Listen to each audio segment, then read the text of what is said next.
अस्सलामुअलैकुम बिस्मिल्लाहिर्रहमानिर्रहीम। Welcome to my channel पढ़ो लर्न टुगेदर। उम्मीद है कि आप तमाम लोग खैरियत से होंगे। आज हम लोग chapter number 4 state of gas का न्यूमेरिकल पढ़ने जा रहे हैं। ये पार्ट 2 है। इससे पहले मैंने पार्ट 1 पढ़ा दिया था, जिसके अंदर मैंने आपको क्वेश्चन नंबर 1 2 3 न्यूमेरिकल्स को कंप्लीट सॉल्व करवा दिया था। अब क्या उसी के आगे से कंटिन्यू कर रहे हैं और 4 न्यूमेरिकल से आगे सो ऑन आगे जाके जितने न्यूमेरिकल्स होंगे उसको सॉल्व करने की पूरी कोशिश करेंगे। और साथ में मैंने अपने चैनल के अंदर आपको चैप्टर नंबर 1 जो था उसके तमाम न्यूमेरिकल सॉल्व करवा दिए। चैप्टर नंबर 2 एटॉमिक स्ट्रक्चर के भी तमाम न्यूमेरिकल सॉल्व करवा दिए हैं। ठीक है, एक एक करके न्यूमेरिकल्स के लिए एक अलग से लिस्ट बनाते जा रहा हूं और साथ साथ आपके पास मैथमेटिक्स के 2 लेक्चर्स आते जा रहे हैं। तो चलें आ जाए इसको सॉल्व करते हैं और देखते हैं किस तरह से सॉल्व होगा। हमारे पास क्या चैप्टर क्वेश्चन नंबर 4 है। तो लिखा हुआ है compare the rate of diffusion of the flowing pair of gases. आपने क्या करना है, आपने रेट ऑफ डिफ्यूजन निकालना है, मतलब आर की वैल्यू निकालनी है और आपने कंपेयर करना है कि कौन सा जो रेट है डिफ्यूजन H2 या ड्यूटेरियम जो आपके पास दिया हुआ है और यहाँ पे हीलियम और क्या दिया हुआ है, सल्फर डाइऑक्साइड दिया हुआ है।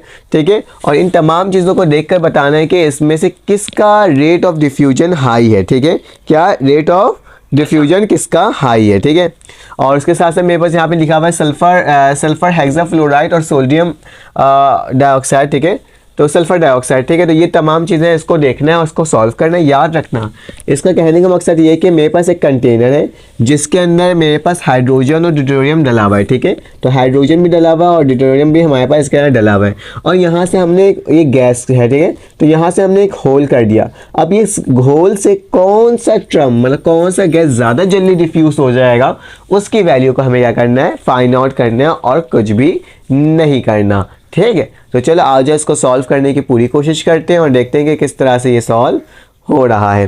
तो सबसे पहले मेरे पास क्या है, हाइड्रोजन एंड ड्यूटेरियम है। तो याद रखना मुझे किसके दरमियान निकालना है, H2 एंड D2 के दरमियान रेट ऑफ डिफ्यूजन को फाइंड आउट करना। तो याद रखना जब भी इसकी ऐसे लिखा होगा इसको लिखने का तरीका क्या होगा, रेट ऑफ हाइड्रोजन और मुझे किसका निकालना है, रेट ऑफ।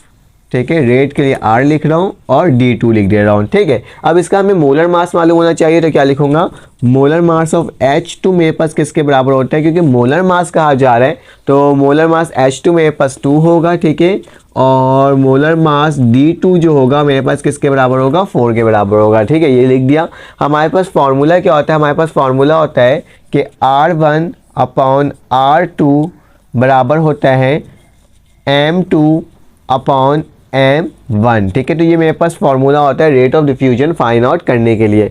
R1 क्या होगा, पहली वाली वैल्यू R1 मेरे पास क्या आ जाएगा,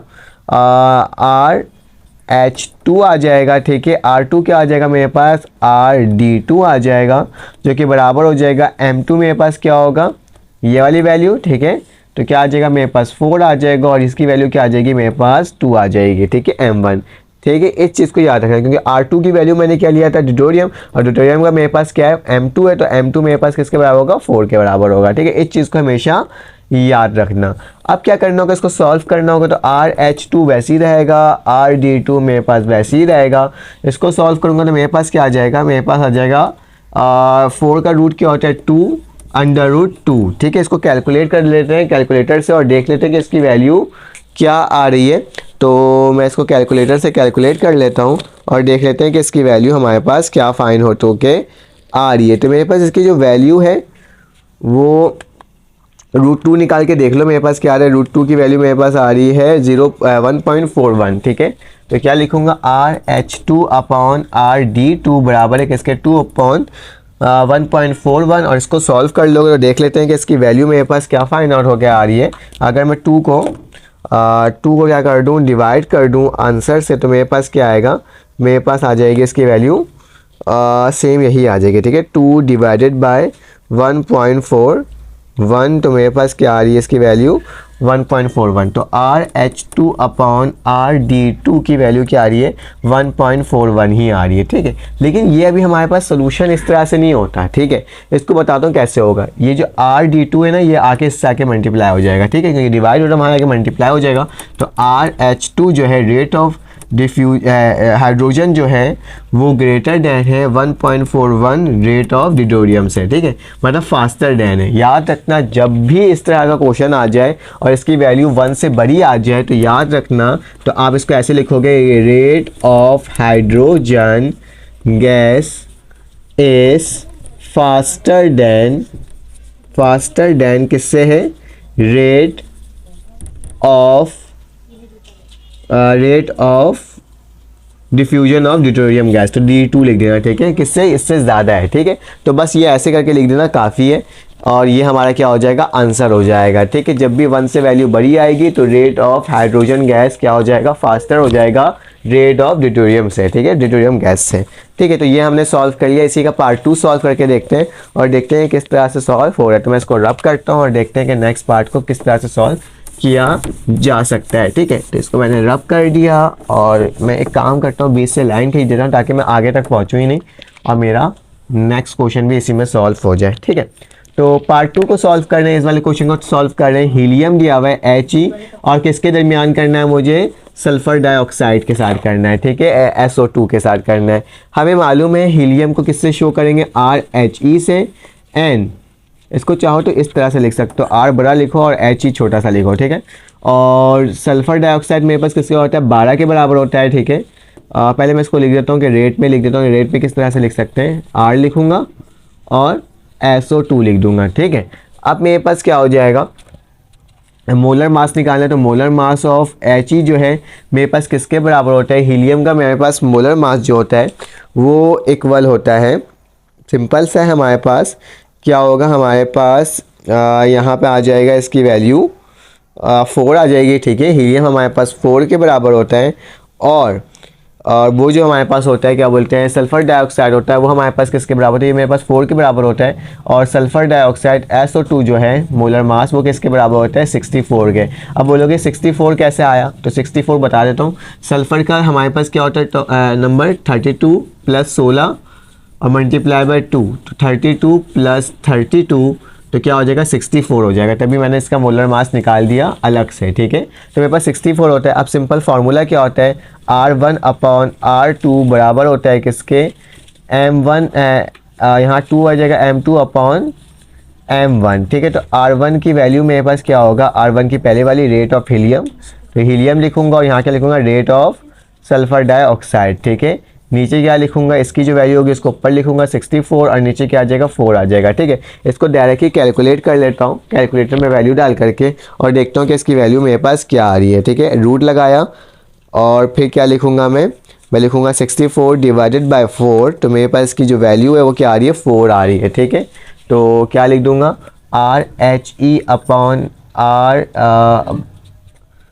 RSO2 किसके बराबर है, 4 के। तो इसको लिखने का तरीका क्या होगा, रेट ऑफ हीलियम वैसे ही रहेगा जबकि 4 टाइम्स ऑफ RSO2 हो जाएगा, ठीक है। तो ये R को बड़ा लिख देना ताकि समझ में आ जाए कि हमने इसका रेट निकाला है, ठीक है। तो इसको लिख देना कि रेट ऑफ, क्या लिखोगे, rate of helium gas is faster than, क्या ये फास्टर देन है किससे, rate of sulphur dioxide gas, ठीक है। इसके गैस से क्या है, ये ज़्यादा फास्टर है क्योंकि इसकी वैल्यू हमारे पास ये बन करके आई है आसान से सवाल, कोई मुश्किल नहीं है, ठीक है। तो चलो आ जाओ, इसको भी सॉल्व कर लेते हैं और इसको भी देख लेते हैं कि मेरे पास किस 3 है। तो पार्ट 3 को ज़रा सॉल्व कर लेते हैं। सबसे पहले मैं क्या करूँगा, इन दोनों को एक दूसरे से कंपेयर करूँगा। तो मैं सल्फ़र डाइऑक्साइड का देख लेता हूँ कि मेरे पास इसकी वैल्यू क्या आई थी। ये मेरे पास क्या होगा, RH1 के बराबर हो जाएगा, RSO2 के बराबर हो जाएगा, ठीक है। और ये वाली वैल्यू क्या हो जाएगी मेरे पास, RSFE मतलब सल्फ़र हेक्साफ्लोराइड, ठीक है। तो ज़रा इसका मोलर मास निकाल लेते हैं। मोलर मास हमें मालूम है SO2 का क्या था, मोलर मास SO2 का मेरे पास 64 था, जबकि इसकी वैल्यू क्या होगी मेरे पास, मोलर मास अगर मुझे इसकी वैल्यू निकालनी है तो मैं मास लिखूंगा, S लिखूंगा, F लिखूंगा, 6 लिखूंगा। इसका मेरे पास 146 होता है। 146 कैसे, सल्फ़र का 32 और ये जो F और 6 जो है, तो फ्लोरीन का मेरे पास 19 होता है, मल्टीप्लाई बाय 6 होता है, तो मेरे पास 146 इसकी वैल्यू आएगी, ठीक है। तो मेरे पास ये हो गया। चलें आ जाए इसको सॉल्व कर लेते हैं। सिंपल सा वही फार्मूला लगाएंगे जो फार्मूला हम लोग लगाते हुए आए हैं। तो हम लोग सल्फ़र डाइऑक्साइड को ऊपर रखेंगे और SF6 को नीचे रखेंगे। तो कैसे लिखूंगा, मैं लिखूंगा सल्फ़र R, इस तरह से लिखूंगा, ठीक है। डायरेक्टली लिख दे रहा हूँ कि RSO2 divided by R SF6 किसके बराबर होता है, इसकी वैल्यू ऊपर आ जाएगी तो मेरे पास इसकी वैल्यू क्या है 146 है, और इसकी वैल्यू क्या है नीचे आ जाएगी तो 64 हो जाएगी। ठीक है, तो चलो आज इसको सॉल्व कर लेते हैं कैलकुलेटर में लिख करके। तो मैं क्या करने जा रहा हूँ, रूट लगाता हूँ, ये लिखता हूँ, डायरेक्ट सॉल्व कर रहा हूँ। 146 डिवाइडेड बाय मेरे पास क्या होगा 64।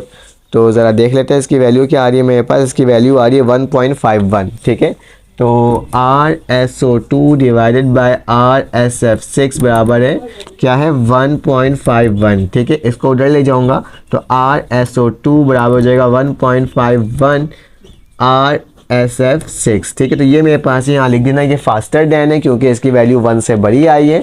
तो इसको हमने क्या कर दिया, इस पूरे सवाल को सॉल्व कर लिया। चलें आज इसका नेक्स्ट क्वेश्चन सॉल्व करते हैं और देखते हैं कि वो किस तरह से सॉल्व हो रहा है। अब हमारे पास क्वेश्चन नंबर 6 है। सॉरी, मैंने गलती से क्वेश्चन नंबर 6 पहले लिख दिया, मैं इसके बाद क्वेश्चन नंबर 5 आपको करवा दूंगा। ठीक है, तो पहले 6 कर लेते हैं, उसके बाद 5 कर लेंगे। क्या लिखा हुआ है, अ 500 centimetre cube vessel contain the H2 gas at 400 pressure. तो लिखा हुआ है इसके अंदर कि एक मेरे पास वेसल है, ठीक है, एक तरह का एक बॉक्स है, ठीक है, कंटेनर टाइप का, जिसके अंदर 500 सेंटीमीटर क्यूब है, ठीक है, डायमीटर क्यूब है उसकी, और उसके साथ साथ 400 हमारे पास क्या है तो प्रेशर के साथ आपके पास लिखा है। तो 500 सेंटीमीटर क्यूब को पहले हम चेंज कर लेते हैं। तो मेरे पास क्या लिखा हुआ है, वेसल का मेरे पास क्या है वॉल्यूम है। ठीक है, तो V1 की जो वैल्यू है, सबसे पहले डेटा बना लेना कि मेरे पास जो V1 की वैल्यू है वो किसके बराबर है 500 सेंटीमीटर क्यूब। इसको चेंज कर देते हैं डायमीटर क्यूब में, तो 500 को हम क्या करेंगे 1000 से क्या कर देंगे डिवाइड कर देंगे, तो मेरे पास क्या आ जाएगा 0.5 डायमीटर क्यूब। ठीक है, तो याद आ रहा है कि पहला कंटेनर जो है वेसल जो है उसके अंदर 0.5 डायमीटर क्यूब आपके पास वॉल्यूम है, और साथ साथ जो प्रेशर जो है उसके अंदर वो कितना है 400 टोर्स है। ठीक है, तो प्रेशर कितना है इसके अंदर 400 टोर है। ठीक है, तो ये लिख देना क्योंकि यूनिट से पता चल जाता है कि हमारे पास क्या चीज़ है। ठीक है, उसके साथ साथ लिखा हुआ है कि another 1 diameter cube of vessel contain H2 gas.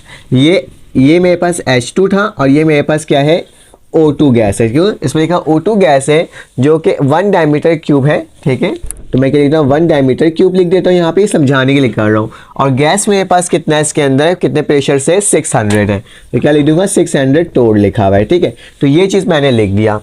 कहने का मकसद क्या है कि मेरे पास V1 की वैल्यू H2 के हिसाब से 0.5 डायमीटर क्यूब है, जबकि P1 की वैल्यू क्या है मेरे पास, P1 की वैल्यू जो है मेरे पास वो क्या है 400 टोर है। ठीक है, तो मैंने ये लिख दिया। अब उसी की तरह ये H2 के हिसाब से था। ठीक है, डेटा के अंदर ये किसके हिसाब से H2 के हिसाब से। उसी तरह से O2 के हिसाब देख लेते हैं कि O2 के हिसाब से मेरे पास क्या लिखा हुआ है, V1 की जो वैल्यू है 1 डायमीटर क्यूब है, लेकिन मैंने ऊपर V1 लिखा हुआ है तो इसको थोड़ा डिफरेंशिएट करने के लिए क्या करता हूँ V1 डैश लगा देता हूँ। ठीक है, तो V1 डैश की वैल्यू क्या है मेरे पास 1 डायमीटर क्यूब है, जबकि मेरे पास प्रेशर जो है P1 डैश जो है वो किसके बराबर है, वो 600 टोर के बराबर है। ठीक है, तो ये चीज़ डिफरेंशिएट करना मुझे आपको लाजमी था। ठीक है, ये मैंने करके बता दिया। उसके बाद क्या लिखा हुआ है, if under the similar condition of the temperature this gases to 2 diameter cube empty vessel. तो लिखा हुआ है कि सिमिलर कंडीशन के तहत वेसल के साथ एक और आपके पास आ गया है वेसल, ठीक है, जिसके अंदर प्रेशर क्या लगा हुआ है, जिसके अंदर वॉल्यूम क्या है 2 डायमीटर क्यूब है। तो क्या लिख दूंगा 2 डायमीटर क्यूब लिख दूंगा। तो जो दूसरा आपके पास वॉल्यूम आया ना एक नया उसके अंदर, तो वो मेरे पास क्या होगा, वो V2 होगा। क्या होगा V2, जिसकी वैल्यू मेरे पास क्या लिखा हुआ है 2 डायमीटर क्यूब। ठीक है, ये मैंने आपको लिखकर दिखा दिया। और इसके अंदर लिखा हुआ है calculate the pressure of the mixture of the gases in new vessel. जो एक न्यू वेसल बना है ना, उसमें आपको क्या बताना है, आपने हाइड्रोजन ऑक्सीजन के जो गैसेस का जो मिक्सचर बनेगा उसको मालूम करना है, मतलब कि आपको प्रेशर मालूम करना है कितना होगा P2। ठीक है, तो P2 को हमें मालूम करना है और बाकी तमाम वैल्यूज हमें दी हुई है। तो हम क्या करेंगे, एक एक करके पहले हाइड्रोजन का निकालेंगे, ठीक है, फॉर्मूला के अकॉर्डिंग, और फिर उसके बाद किसका निकालेंगे हम लोग, उसके बाद निकालेंगे इसकी वैल्यू हम लोग ऑक्सीजन का निकालेंगे, और फिर देखेंगे दोनों को सॉल्व करते हुए हमारे पास क्या वैल्यू आ रही है। ठीक है, तो P2 को ज़रा निकाल लेते हैं और P1 को भी निकाल लेते हैं। ठीक है, दोनों तरफ का। तो मेरे पास यहाँ पे P1 दिया हुआ है, वॉल्यूम दिया हुआ है, तो मेरे पास प्रेशर इसका निकालना होगा, P2 निकालना होगा, ठीक है।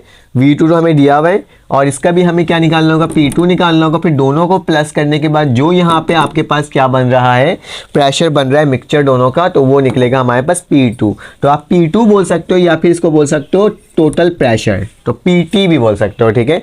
ये आप पर डिपेंड करता है। तो मैं सबसे पहले सॉल्व करता हूँ फॉर O2 के लिए, तो क्या लिखूंगा, फॉर H2 के लिए, हाइड्रोजन के लिए पहले सॉल्व कर रहा हूँ, ठीक है। हमारे पास फार्मूला क्या होता है, P1 V1 बराबर होता है P2 V2 के। तो P1 की वैल्यू जल्दी से देखो क्या है मेरे पास, 400 टोर है, तो 400 लिख दूंगा मल्टीप्लाई बाय V1 की वैल्यू क्या है मेरे पास 0.5 डायमीटर क्यूब, तो क्या लिखूंगा 0.5, ठीक है। इक्वल टू का निशान, P2 की वैल्यू मुझे नहीं मालूम, तो P2 तो मुझे निकालना है, जबकि V2 की वैल्यू मुझे मालूम है क्या है, 2 डायमीटर क्यूब है, तो क्या लिखूंगा 2 लिख दूंगा, ठीक है।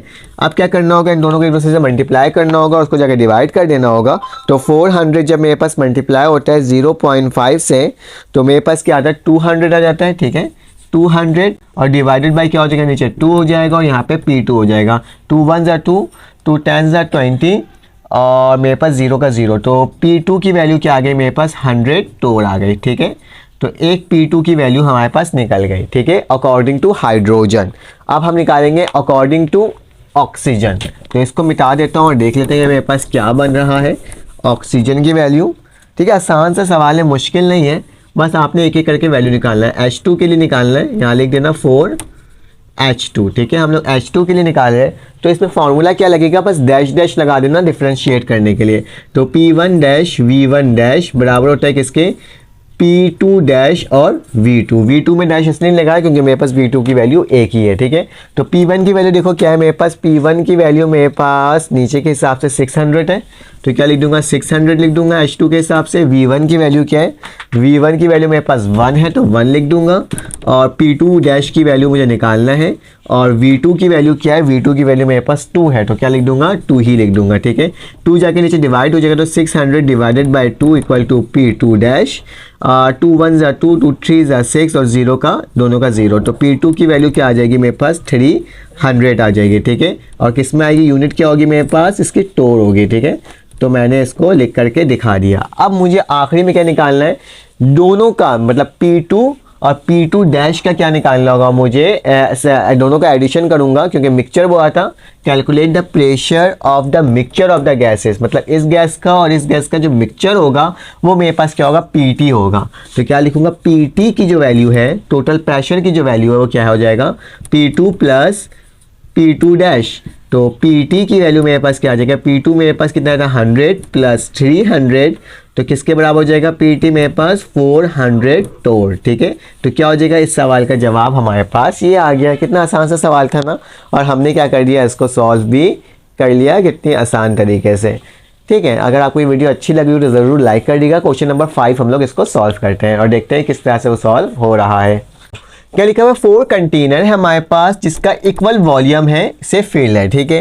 कहा जा रहा है कि मेरे पास 4 पार्ट दिया हुआ है। पहले पार्ट में बोला जा रहा है फाइंड आउट करने के लिए which container is a greater pressure, pressure निकालना है, और which container is the lowest pressure, मतलब इन तमाम चारों का मुझे क्या निकालना होगा, प्रेशर को फाइंड आउट करना होगा। तो हम लिखा हुआ है, मेरे पास लिखा हुआ है 2.0 ग्राम दिया हुआ है। 2.0 ग्राम से मुराद क्या होगा, मेरे पास इससे मुराद होगा कि आपके पास ये मास की वैल्यू दी हुई, ठीक है। तो मास की वैल्यू क्या है मेरे पास 2.0 ग्राम, ठीक है। साथ साथ मेरे पास H2 दिया हुआ है, तो मैं इसका मोलर मास निकाल लेता हूँ कि M जो है वो किसके बराबर है, मेरे पास मोलर मास ऑफ H2 क्या होगा, यहाँ लिख देता हूँ कि मोलर मास ऑफ H2, तो मोलर मास ऑफ H2 मेरे पास क्या होगा, 2 के बराबर होगा, ठीक है। उसके बाद मेरे पास क्या आ जाएगा, मेरे पास दिया हुआ है वॉल्यूम, तो वॉल्यूम निकालने के लिए मेरे पास एक कांस्टेंट वैल्यू होता है 22.4 डायमीटर क्यूब, ठीक है। और साथ साथ क्या हो जाएगा, मेरे पास क्या दिया है, T की वैल्यू दी हुई, ठीक है। टेम्परेचर दिया है, टेम्परेचर कितना है मेरे पास 0 सेल्सियस है, तो 0 सेल्सियस को कन्वर्ट कर दो तो क्या हो जाएगा मेरे पास, इसमें प्लस कर दूंगा 273, तो मेरे पास T की वैल्यू क्या आ जाएगी 273 केल्विन, क्योंकि मुझे केल्विन में वैल्यू चाहिए होती है, ठीक है। तो ये चीज़ें मैंने आपको लिख करके दिखा दिया, ठीक है। हमारे पास वॉल्यूम का निकालने का एक ही फार्मूला पड़ा हुआ होता है, क्योंकि मेरे पास मास है, T है, V है, तो ये मेरे पास किसके बराबर होता है, फार्मूला के अकॉर्डिंग फार्मूला होता है मेरे पास, कौन सा फार्मूला होता है कि पी वी बराबर होता है किसके, एन आर टी के। पी वी किसके बराबर होता है, एन आर टी के। तो मुझे सबकी वैल्यूज़ मालूम है, सिर्फ मुझे एन की वैल्यू नहीं मालूम। तो एन निकालने के लिए मेरे पास एक और फार्मूला होता है, क्या होता है, मास अपॉन मोलर मास। ठीक है, मास अपॉन मोलर मास से मेरे पास क्या निकल जाता है, एन की वैल्यू निकल जाती है। तो एन की वैल्यू सबसे पहले निकाल देते हैं। एन की वैल्यू मेरे पास कैसे निकालेगा, मास लिखा हुआ है तो मास मेरे पास क्या है, 2 है, 2.0। ठीक है, जबकि मेरे पास मोलर मास क्या है, मोलर मास भी मेरे पास 2 ही है। ठीक है, तो मेरे पास एन की वैल्यू क्या आ जाएगी, 1 मोल आ जाएगी। ठीक है, तो ये मैंने आपको निकाल के दिखा दिया मोलर मास। फार्मूला के अकॉर्डिंग पी वी बराबर होता है एन आर टी के, तो क्या लिखूँगा, पी वी बराबर होता है एन आर टी। तो चलो आ जाए इसकी वैल्यूज़ को लिख देते हैं। मैंने यहाँ पे R की वैल्यू आपको बताई नहीं थी, तो यहाँ पे R की वैल्यू क्या होती है, 0.0821। क्या होती है R की वैल्यू, 0.0821 कांस्टेंट वैल्यू है। चाहो तो यहाँ लिख सकते हो क्या, 0.0821। ठीक है, तो ये R की वैल्यू होती है। तो P की वैल्यू मुझे निकालनी है, तो P को वैसे ही रहने देता हूँ। V की वैल्यू क्या है, V की वैल्यू मेरे पास 22.4 है, तो 22.4 लिख देता हूँ। N की वैल्यू अभी आई है 1। R की वैल्यू क्या होती है, 0.0821, जबकि T की वैल्यू क्या है, 273। ठीक है, तो ये तमाम वैल्यूज़ को लिख दिया। अब चलो कैलकुलेटर से सॉल्व कर लेते हैं। तो मैं क्या करता हूँ, 0.0821 को मल्टीप्लाई करवा देता हूँ किससे, 273 से। तो मेरे पास क्या वैल्यू आ रही है, 22.4। तो P की वैल्यू ये हो जाएगा 22.4 यहाँ पे है, और यहाँ पे क्या आ जाएगा, 22.4133। अब इसको क्या करूँगा, इससे डिवाइड करवा दूँगा तो P की वैल्यू आ जाएगी मेरे पास। तो 22.4133 डिवाइडेड बाय 22.4 जब डिवाइड करेंगे तो P की वैल्यू क्या आ जाएगी मेरे पास, 1.00 ATM। तो मैंने इसको किस में निकाल दिया, आपको ATM में निकाल करके इसकी वैल्यू दिखा दी। तो पहली वैल्यू जो आई है वो क्या आई है मेरे पास, प्रेशर की, पहले कंटेनर की। तो मेरे पास क्या है, P की वैल्यू 1.000। ठीक है, तो नेक्स्ट निकालते हैं। अब हम निकालते हैं किसका, सेकंड कंटेनर का। तो सेकंड वैल्यू क्या है मेरे पास, 1 ग्राम है। मास मेरे पास कितना दिया हुआ है, 1 ग्राम, जबकि मेरे पास क्या दिया हुआ है, उसमें भी H2 है। तो मेरे पास H2 का मोलर मास जो है, कैपिटल M लिख देता हूँ, जो कि बराबर है 2। ठीक है, और उसके बाद मेरे पास क्या लिखा हुआ है, मेरे पास लिखा हुआ है 273 सेल्सियस दिया हुआ है। तो T को क्या लिखूंगा, 273 लिखूंगा, प्लस करवा दूंगा 273 से, क्योंकि सेल्सियस में तो मुझे इसको केल्विन में चेंज करना पड़ेगा। 273 प्लस 273, तो मेरे पास किसके बराबर होता है, 546 के बराबर हो जाता है। ठीक है, तो क्या आ जाएगी इसकी वैल्यू, 546 आ जाएगा केल्विन में। तो क्या लिख दूंगा, T की वैल्यू क्या आ गई, 546 आ गया केल्विन। ठीक है, तो ये T की वैल्यू निकाल दिया। वॉल्यूम मुझे मालूम है, वॉल्यूम किसके बराबर है, 22.4 डायमीटर क्यूब के। ठीक है, और आखिरी में बल्कि बॉक्सेस बनाने की ज़रूरत नहीं है, क्योंकि तो हम डेटा बना रहे हैं तो इसमें बॉक्सेस की कोई ख़ास ज़रूरत नहीं है। हम तो आंसर में बॉक्सेस बनाते हैं ना, तो ये बस सही है, काफ़ी है।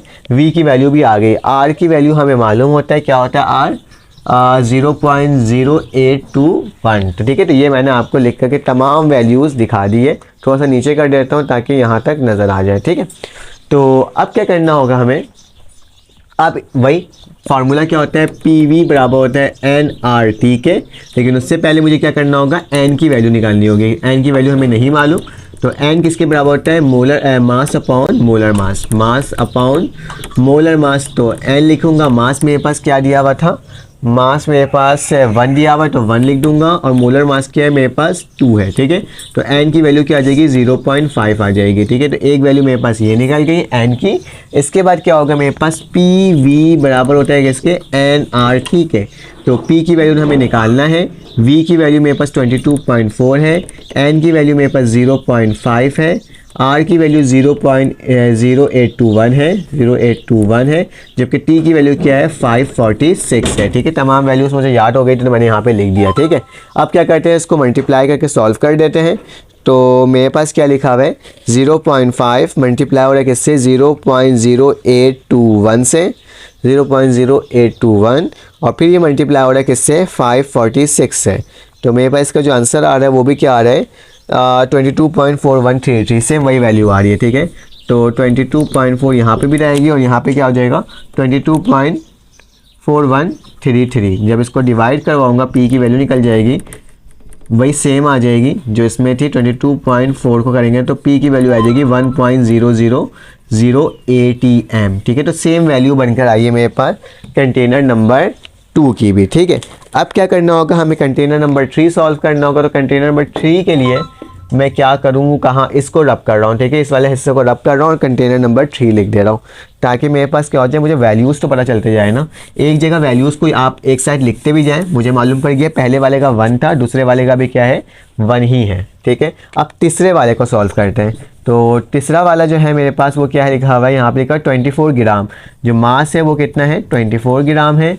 ऑक्सीजन दिया हुआ है, तो मोलर मास कितना हो जाएगा इसका 16-16-32 हो जाएगा, 32 हो जाएगा, ठीक है, AMU। और उसके साथ ऑक्सीजन मेरे पास टेम्परेचर दिया हुआ है 0 सेल्सियस प्लस क्या होगा 273, तो T की वैल्यू क्या आ जाएगी 273 केल्विन आ जाएगा, ठीक है। उसके साथ साथ मेरे पास और वॉल्यूम की वैल्यू होती है, तो वॉल्यूम किसके बराबर है 22.4 डायमीटर क्यूब, ठीक है। और आखिरी में मेरे पास क्या हो जाएगा R की वैल्यू, तो R की वैल्यू क्या होती है 0.0821, ठीक है। तो ये तमाम वैल्यूज़ को मैंने लिख दिया एज अ उसमें। तो सबसे पहले N की वैल्यू निकाल लेते हैं। N किसके बराबर होते हैं मास अपॉन मोलर मास। तो मेरे पास N की वैल्यू क्या आ जाएगी, मास की वैल्यू क्या है जल्दी से देख के बताओ। मास मेरे पास 24 है, ठीक है, डिवाइडेड बाय 32 है। शायद इसकी वैल्यू ना हमारे पास कुछ अलग आने वाली है, ठीक है। तो 24 डिवाइडेड बाय 32, तो मेरे पास इसकी जो वैल्यू आ रही है वो आ रही है 0.75। क्या आ रही है 0.75। तो क्या लिख दूंगा 0.75 लिख दूंगा। जब ये वैल्यू आ गई तो फॉर्मूला क्या होता है PV बराबर होता है nRT के। तो चलो इसकी वैल्यू लिख देते हैं यहाँ पे। P की वैल्यू हमें निकालना है, V की वैल्यू 22.4 है, ठीक है। इक्वल टू का निशान जगह नहीं है, यहाँ लिख देता हूँ। N की वैल्यू क्या आई है मेरे पास 0.75, जो कि मल्टीप्लाई हो रहा है 0.0821 और आखिरी में मल्टीप्लाई हो रहा है किससे 273 से, ठीक है। तो तमाम वैल्यूज़ को एक साथ लिख दो, छोटी सी जगह यहीं पर कर रहा हूँ सॉल्व। तो ज़रा देख लेते हैं इसकी वैल्यू क्या है। 0.75 मल्टीप्लाई किससे हो रहा है 0.0821 से, और फिर मल्टीप्लाई हो रहा है किससे 273 केल्विन से। तो मेरे पास आ रही है इसकी वैल्यू 16.80। तो P 22.4 की वैल्यू क्या आ रही है 16.80, ठीक है। इसको डिवाइड कर देते हैं P की से, तो 16.80 को डिवाइड कर देते हैं 22.4। तो देख लेते हैं क्या वैल्यू आ रही है। 22.4 से जब डिवाइड किया तो मेरे पास इसकी वैल्यू 0.750। तो प्रेशर की वैल्यू क्या आ गई 0.75 ATM, ठीक है। दो ही वैल्यू लिख रहा हूँ, ज़्यादा नहीं लिख रहा हूँ। तो 0.75 ATM इसकी वैल्यू निकल कर आ गई है। अब आखिरी रह गया पार्ट 4। इससे हमें समझ में आ जाएगा कि मेरे पास सबसे स्मॉलेस्ट क्या है। अब तक तो 1 ATM आया था, ठीक है, लेकिन प्रेशर अब तक का सबसे कम आया है थर्ड में, ठीक है, 0.75 आया है, ठीक है। अब आगे चल के देखते हैं जो आखिरी थर्ड कंटेनर हो गया है उसको सॉल्व करके देख लेते हैं कि उसकी वैल्यू क्या बनकर आ रही है, ठीक है। तो ये वाला हिस्सा मैंने क्या कर दिया रब कर दिया। और थर्ड कंटेनर में फोर्थ कंटेनर में देखते हैं मेरे पास क्या टर्म है। फोर्थ कंटेनर में मेरे पास मास जो है वो किसके बराबर है 16 के है, ग्राम के, ठीक है। तो मैं ग्राम लिख दूंगा। मोलर मास क्या है मेरे पास CH4 है, C का 12 होता है, H का मेरे पास 2 होता है, मल्टीप्लाई बाय 4 12 प्लस 4 मेरे पास 16 के बराबर होता है, तो 16 ही ग्राम होगा, ठीक है, ठीक है। और 16 AMU होगा, मोलर मास है ना, तो 16 AMU, ठीक है। उसके बाद मेरे पास क्या दिया हुआ है, मेरे पास सेल्सियस दिया हुआ है 273 दिया हुआ है। तो क्या लिखूंगा, इसको लिखूंगा 273 प्लस 273, तो किसके बराबर हो जाएगा, टेम्परेचर मेरे पास आ जाएगा 546 केल्विन के बराबर हो जाएगा, ठीक है। और वॉल्यूम क्या है मेरे पास, वॉल्यूम जो है मेरे पास 22.4, जबकि R की वैल्यू क्या है मेरे पास 0.0821, ठीक है। तो फार्मूला के अकॉर्डिंग इसको सॉल्व कर लेते हैं और देख लेते हैं इसकी वैल्यू क्या आ रही है। तो मेरे पास N की वैल्यू क्या होती है M/M, कैपिटल M। तो N क्या हो जाएगा, मास मेरे पास 16 है और अपॉन 16 कट गया, तो मेरे पास N की वैल्यू क्या आ जाएगी 1 मोल आ जाएगी, ठीक है। तो ये मैंने यहाँ तक निकाल दिया। अब क्या होता है मेरे पास PV बराबर होता है किसके nRT के, PV nRT। P की वैल्यू निकालना है, V की वैल्यू क्या है 22.4, N की वैल्यू क्या है मेरे पास 1, R की जो वैल्यू है वो क्या है मेरे पास 0.0821, ठीक है। और इसकी वैल्यू क्या है 546 है, ठीक है टाइम उसकी। तो चलो इसको सॉल्व कर लेते हैं, देख लेते हैं क्या वैल्यू आ रही है। 0.0821 को मल्टीप्लाई किससे करना है 546 से, तो मेरे पास क्या हो जाएगा 44.82। तो क्या आ जाएगा मेरे पास P 22.4 को किससे करेंगे 44.8266 से, ठीक है। अब ये जो वैल्यू है डिवाइड हो जाएगी वहाँ पे, तो P की वैल्यू निकल जाएगा, क्या आ जाएगा 44.8266 डिवाइडेड बाय क्या हो जाएगा 22.4 से, ठीक है। तो देख लेते हैं प्रेशर की वैल्यू मेरे पास क्या बन करके आ रही है, ठीक है। तो इसको डिवाइड कर देते हैं किससे 22.4 से, ठीक है। थोड़ा सा ब्लेंडी सवाल था लेकिन हमने निकाल दिया। इसकी जो वैल्यू आ रही है वो आ रही है मेरे पास 2.00। तो इसके प्रेशर की जो वैल्यू है कहाँ लिखूँ, यहाँ पे थोड़ा सा जगह की कमी हो रही है, तो मैं एक काम करता हूँ इसको रब कर देता हूँ और इसको लिख देता हूँ, एक जगह सारी वैल्यू लिख देता हूँ, ठीक है। यहाँ पे इसका काम तो हो गया ना मेरे पास जो P की वैल्यू थी, P1 की मतलब पहले कंटेनर की जो वैल्यू थी वो मेरे पास 1.00 ATM थी, ठीक है। फिर उसके बाद मेरे पास क्या हुआ, मेरे पास जब सेकंड कंटेनर की वैल्यू आई वो भी 1.000 ATM थी, ठीक है। फिर जब मेरे पास थर्ड की आई तो मेरे पास क्या आया, मेरे पास आया P की वैल्यू 0.75 ATM। और जो मैंने अभी फोर्थ निकाला तो उसमें क्या आया मेरे पास P की वैल्यू 2.00 ATM, ठीक है। तो तीनों वैल्यू आई है, तो इससे समझ में आ रहा है which container is the greatest pressure. तो क्या लिख दूंगा, यहाँ पे आ जाएगा मेरे पास ग्रेटेस्ट में आ जाएगा फोर्थ, ठीक है। फोर्थ कंटेनर की वैल्यू सबसे ज़्यादा प्रेशर की है तो फोर्थ लिख दोगे कंटेनर। और यहाँ पे बी पार्ट में क्या आ जाएगा, लोएस्ट किसका था मेरे पास, थर्ड का था, तो क्या लिख दूंगा, थर्ड लिख दूंगा। तो ये सवाल हमने क्या कर दिया, सॉल्व कर लिया। देखो कितना आसान तरीके से ये वाला सवाल पूरा सॉल्व कर लिया। चलें आ जाएँ इसका आप आखिरी क्वेश्चन नंबर 7 को सॉल्व करते हैं। अब हमारे क्वेश्चन नंबर 7 आ गया है। इसमें क्या लिखा हुआ है, इसमें लिखा हुआ है if 16 centimetre cube of hydrogen, 16 centimetre cube जो हाइड्रोजन वो फ्यूज हो रहा है कितने सेकंड में, 30 सेकंड में, from a porous material, what volume of SO2 will effuse. हमें आपके पास जो सल्फर डाइऑक्साइड है इसका आपने क्या करना है, इफ्यूजन मालूम करना है in same time 30 second under the similar condition. तो हमें क्या दिया हुआ है, हमें एक तरह से इसका क्या निकालना है, हमें इसका वॉल्यूम निकालना है, ठीक है, क्योंकि मुझे V की वैल्यू निकालनी है जबकि मुझे क्या दिया हुआ है इसके अंदर ये फ्यूज हो रहा है सेम टाइम, ठीक है। तो आसान सा सवाल है। तो सबसे पहले मेरे सेंटीमीटर क्यूब लिखा हुआ है तो 16 सेंटीमीटर क्यूब ऑफ हाइड्रोजन है, ठीक है। तो याद रखते हैं डेटा बनाते वक्त आपने क्या लिखना होगा, आपने लिखना होगा 16 सेंटीमीटर क्यूब ऑफ हाइड्रोजन, मतलब आपके पास जो वॉल्यूम दिया हुआ है किसका, H2 का, वो क्या दिया हुआ है मेरे पास 16 सेंटीमीटर क्यूब, ठीक है। ये चीज़ हमें दी हुई है। उसके साथ साथ मेरे पास टाइम दिया हुआ है, किसका टाइम दिया हुआ है, इफ्यूज होने का, हाइड्रोजन का दिया हुआ है। तो क्या लिखूंगा, T लिखूंगा और H2 लिख दूंगा जिसका सेकंड कितना है मेरे पास 30 सेकंड दिया हुआ है, ठीक है। तो ये लिख दिया। साथ साथ लिखा हुआ है कि ये पोरस मटेरियल में फ्यूज हुआ था, व्हाट द वॉल्यूम, वॉल्यूम हमें फाइंड आउट करना है किसका, सल्फर डाइऑक्साइड का, SO2 का, विल इफ्यूज इन सेम टाइम। तो मतलब मुझे एक और चीज़ दिया हुआ है, टाइम दिया हुआ है किसका, SO2 का, जो कि क्या है मेरे पास है 30 सेकंड, क्योंकि सेम लिखा हुआ है सेम टाइम तो सेम में हो गया, ठीक है। और इसके साथ साथ मुझे बोला जा रहा है VSO2 को क्या कर लो, फाइंड आउट कर लो, ठीक है। इसको फाइंड आउट करने बोला जा रहा है तो इसको बाद में लिखता हूँ। इससे पहले मैं क्या कर देता हूँ, H2 का मोलर मास निकाल लेता हूँ। तो H2 मेरे पास क्या होता है, मोलर मास इसका 2 होता है, ठीक है। और मेरे पास मोलर मास ऑफ SO2 का क्या होगा 64 होगा, ठीक है, क्योंकि ये 32 होता है और 16 16 32 होता है, 32 + 32 64, ठीक है। तो ये हमारे पास AMU में आ जाएगा, ये भी मेरे पास किस में आ जाएगा, AMU में आ जाएगा, ठीक है।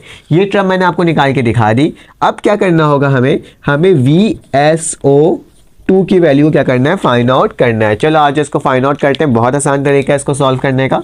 तो एक एक करके इसको मेथड बाय मेथड अप्लाई करते हुए करते हैं। तो मेरे पास क्या होगा, जो मेरे पास, मैं कैसे लिखता हूँ, R लिखूंगा और क्या लिखूंगा, H2 लिखूंगा। क्या लिखूंगा, RH2 जो है वो क्या हो जाएगा, RSO2 के साथ हो जाएगा, ठीक है। RH2 जो है RSO2 के साथ हो जाएगा और ऊपर वहाँ पे क्या आ जाएगा, अंडर रूट में वैल्यू जो हमारे पास फार्मूला के अकॉर्डिंग होता है कि जो यहाँ पे होता है वही यहाँ पे आ जाता है MSO2 डिवाइडेड बाय MH2, ठीक है। तो ये मैंने आपके सामने लिख करके दिखा दिया। अब क्या करना होगा, हमें मालूम करना होगा इसकी वैल्यूज। ज़रा देख लेते हैं।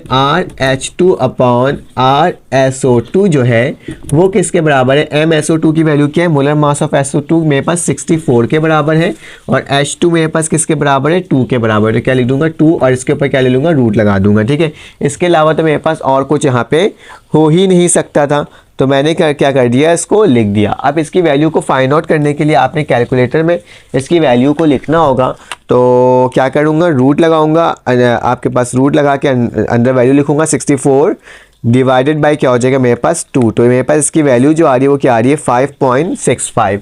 तो RH2 अपॉन R, ये हमने सॉल्व किया है इस तरह का सवाल, लेकिन इसमें थोड़ा सा एक लॉजिक लगेगा, बताता हूँ क्या होगा। ये जो है मेरे पास वो किसके बराबर हो जाएगा? 5.656। ठीक है, याद रखना हमारे पास जो RH2 जो है वो किसके बराबर है? ये जो रेट ऑफ हाइड्रोजन जो है वो किसके बराबर है? वॉल्यूम अपॉन टेम्परेचर के। मतलब RH2 जो है वो बराबर होता है किसके? V। सबसे पहले वॉल्यूम अपॉन टाइम लिखना है ना हमें, तो वॉल्यूम मेरे पास कितना है? वॉल्यूम मेरे पास VH2 है। ठीक है, और मेरे पास क्या हो जाएगा? और उसके नीचे टाइम आ जाएगा। ठीक है, वॉल्यूम अपॉन टाइम के बराबर हो जाएगा। ये H2 हो जाएगा और नीचे क्या आ जाएगा मेरे पास?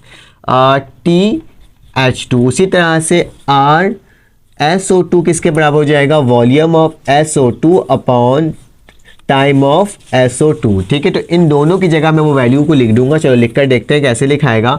RH2 की जगह क्या आ जाएगा? VH2 upon TH2। तो क्या लिखूंगा? VH2 upon TH2। क्योंकि डिवाइड का निशान डाला हुआ है तो मैं डिवाइड ही डाल रहा हूँ, यहाँ पे डिवाइड का निशान डाल देता हूँ। ठीक है, और यहाँ पे क्या लिख देता हूँ? RS2 की जगह क्या लिख दूंगा? VSO2 और TSO2।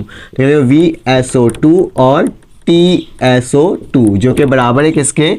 5.656 के। तो क्या लिखूंगा? 5.656। ठीक है, तो VH2 की वैल्यू हमें मालूम है क्या है? 16 है। तो क्या लिख दूंगा? 16 लिख दूंगा। टाइम की वैल्यू क्या थी मेरे पास? 30 थी। डिवाइडेड का निशान है। इस VS2 की वैल्यू क्या है मेरे पास? VS2 जो है मेरे पास, इसको निकालना है तो इसको मैं वैसे ही लिख दूंगा क्योंकि इसकी तो वैल्यू निकालनी थी। और TSO2 की वैल्यू क्या है मेरे पास? 30 है, इक्वल टू 5.656। ठीक है, डिवाइड को जब भी मल्टीप्लाई करते तो ये ऊपर और ये नीचे आ जाता है। तो 16 डिवाइडेड बाई 30, मल्टीप्लाई का निशान 30 और VSO2 बराबर हो जाएगा 5.656। 30 से 30 मेरे पास कैंसिल आउट हो गया, तो क्या बच रहा है? 16 अपॉन VSO2 किसके बराबर हो जाएगा? 5.565। इसको इधर और इसको इधर ले आता हूँ तो 16 डिवाइडेड बाय 5.656 बराबर हो जाएगा VSO2। ये पेपर के लिए ना इंपॉर्टेंट भी है। ठीक है, तो क्या करूँगा? 16 को डिवाइड कर दूंगा किससे? 5.656 से। तो मेरे पास इसकी वैल्यू क्या आ रही है? 2.82। तो VSO2 की वैल्यू क्या आ जाएगी? वॉल्यूम ऑफ SO2 मेरे पास आ जाएगा 2.828 सेंटीमीटर क्यूब। तो देखो इसकी वैल्यू निकालनी थी जिसकी हमने वैल्यू क्या कर दिया? Find out. कितना जल्दी आसान तरीके से क्या करा? निकाल लिया। अब क्या करना होगा? तो आपको अगर ये वीडियो अच्छी लग रही है तो आप ज़रूर लाइक कर दीजिएगा, सब्सक्राइब ज़रूर कर दीजिएगा। Arya,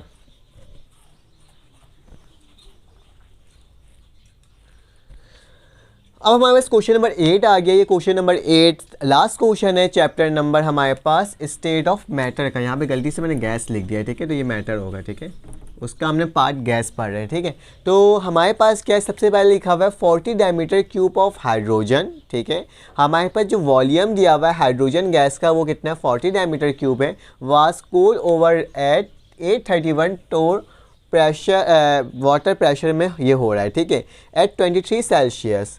what would be the volume of dry hydrogen? हमें क्या निकालना है? ड्राई हाइड्रोजन की वॉल्यूम निकालनी है at standard condition. The vapour pressure of water at 23 Celsius is 21 torr. तो सबसे पहले तो आपने डेटा बनाना होगा और इसमें हमें निकालना क्या है? आपने इसमें निकालना है वॉल्यूम निकालना है। ठीक है, ठीक है, वॉल्यूम निकालना है ड्राई हाइड्रोजन गैस का जबकि स्टैंडर्ड कंडीशन के अंदर है। ठीक है, तो सबसे पहले आपने डेटा बनाना है और डेटा में लिखना है कि मेरे पास जो वॉल्यूम दिया हुआ है, वॉल्यूम मतलब V1 की जो वैल्यू दी हुई है वो कितनी दी हुई है? 40 डायमीटर क्यूब। ठीक है, तो 40 डायमीटर क्यूब लिख दूंगा। जबकि मेरे पास जो प्रेशर दिया हुआ है वाटर का, तो वो मेरे पास क्या है? मेरे पास जो वाटर एट प्रेशर दिया हुआ है P, तो मेरे पास प्रेशर जो दिया हुआ वो कितना दिया हुआ है 831 टोर दिया हुआ है। याद रखना ये प्रेशर किसका है, मॉइस्ट प्रेशर है, ठीक है, क्योंकि हमें इसको ड्राई में कन्वर्ट करना है तो पहले हमें मॉइस्ट की वैल्यू उन्होंने गिवन की हुई है, ठीक है। अब इसको बताता हूँ किस तरह से होगा, ठीक है, पी मॉइस्ट होगा, ठीक है, प्रेशर है किसका, ठीक है। उसके बाद क्या लिखा हुआ है एट टेम्परेचर, मतलब एट टेम्परेचर मेरे पास जो टी दिया हुआ है T1 की वैल्यू दिया हुआ है वो क्या दिया हुआ है 23 सेल्सियस।